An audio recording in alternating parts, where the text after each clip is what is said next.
নমস্কাৰ আপোনালোক সকলোকে পুনৰবাৰ আপোন চৰ্চৰ অন্য এটা ভিডিঅ'লৈ স্বাগতম জনাইছোঁ। আকৌ বৃদ্ধি পালে পেট্ৰলৰ প্ৰাইচ আৰু এইবাৰ পেট্ৰলৰ প্ৰাইচ শুনি আপোনালোকৰ চকু কপালত উঠি যাব।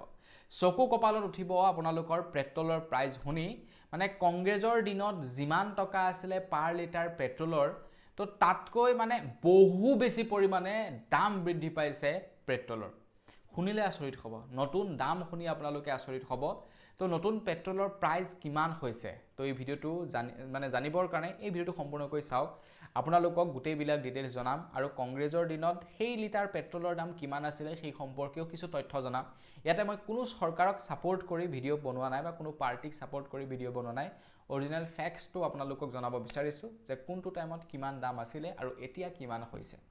সকলোবিলাক জনাম। ভিডিঅ'টো প্ৰথমৰ পৰা শেষলৈকে চাই থাকিব। মই শ্ৰী পাঞ্জে গগৈ, আপোনালোকে চাই আছে আপোন চৰ্টছ। আহক আৰম্ভ কৰোঁ আজিৰ ভিডিঅ'। আগবাইছোঁ আজিৰ খবৰটোৰ ফালে। 2009 চনৰ পৰা 2014 চনলৈকে কংগ্ৰেছৰ শাসনকালৰ ফালে যদি আমি চাবলৈ যাওঁ, পেট্ৰলৰ প্ৰাইচ কিমান আছিলে।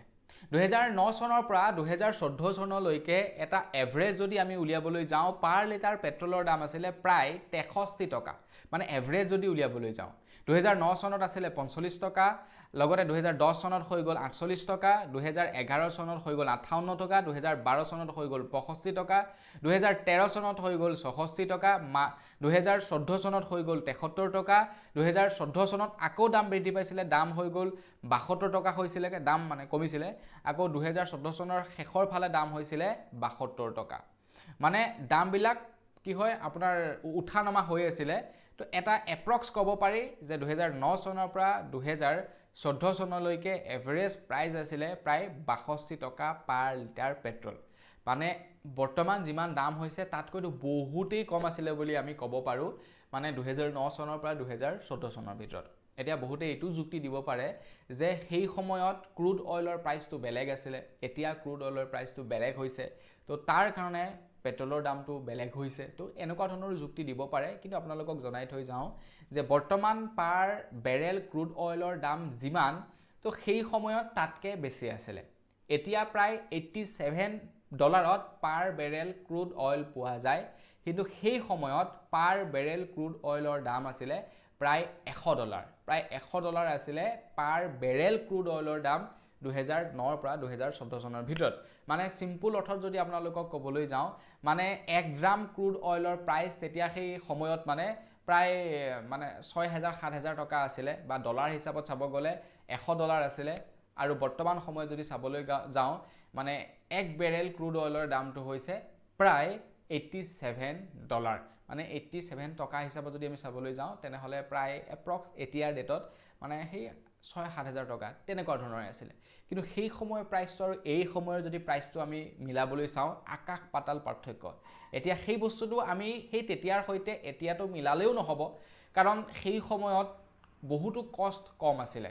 যেনে মানুহৰ হাজিৰা কম আছিলে। সেই সময়ত হাজিৰাৰ হয়তো 300-400 আছিলে, এতিয়া ডাইৰেক্টলি 500 টকা হ'লগৈ।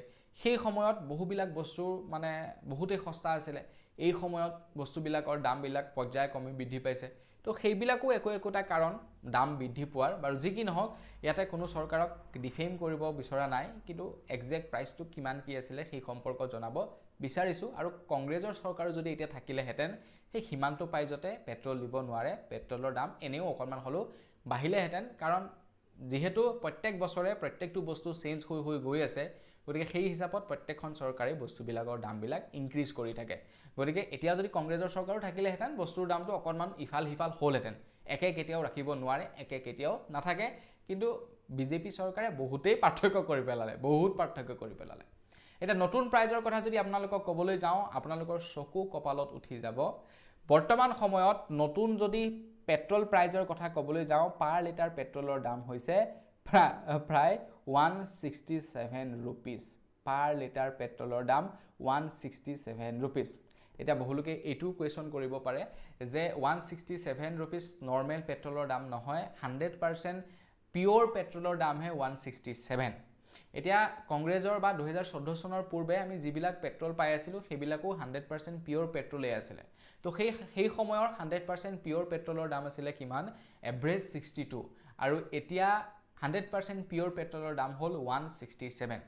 আৰু যিখিনি পেট্ৰলত নেকি ইথানেল মিলোৱা হৈছে সেইখিনি পেট্ৰলৰ দাম 106 টকা পাৰ লিটাৰ বৰ্তমান সময়ত 106 টকা পাৰ লিটাৰ যিখিনি পেট্ৰল নেকি আপোনাৰ ভেজাল পেট্ৰল বা ইথানেল মিলোৱা পেট্ৰল সেইখিনি 106 টকা আৰু 100% পিওৰ পেট্ৰলখিনিৰ দাম 167 আৰু সেই তাহানিৰ দিনত 100% পিওৰ পেট্ৰলৰ দাম আছিলে কিমান 62 रुपीस এভাৰেজ 2009 চনৰ পৰা 2014 চনৰ মাজদি এভাৰেজটো উলিয়াও আপোনাৰ 62 रुपीस হৈছিলে এভাৰেজ প্ৰাইচ আপস ডাউন হৈছিলে 9 চনত কম আছিলে 14 চনলৈ আহি বেছি হৈ গলগে ঠিক এনেকুৱা ধৰণৰ মানে আকাশ পাতাল পাৰ্থক্য আছে দামৰ ক্ষেত্ৰত 167 रुपीस হৈছে এতিয়া আমি যিখিনি পেট্ৰল ভৰাও তাত 20% ইথানল আছে তাৰ কাৰণে দামটো অকনমান কমি আছে কিন্তু আমি কেৱল যদি পেট্ৰল ভৰাব বিচাৰো পিওৰ পেট্ৰল ভৰাব বিচাৰো মানে 1 লিটাৰত 167 টকা আপোনালোকে ভৰিব লাগিব মানে অতিমাত্ৰা দাম আৰু এনেকৈ দামটো যদি চৰকাৰে কন্ট্ৰোল কৰি নাথাকে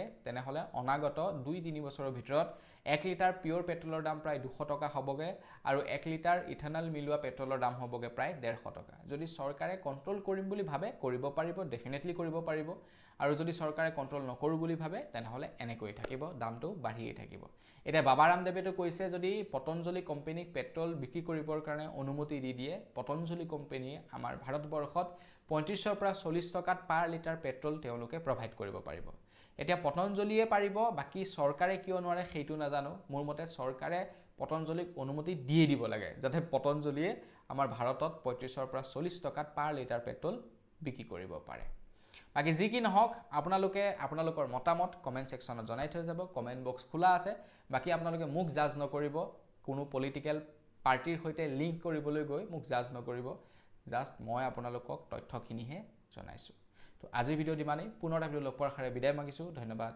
জয় অসম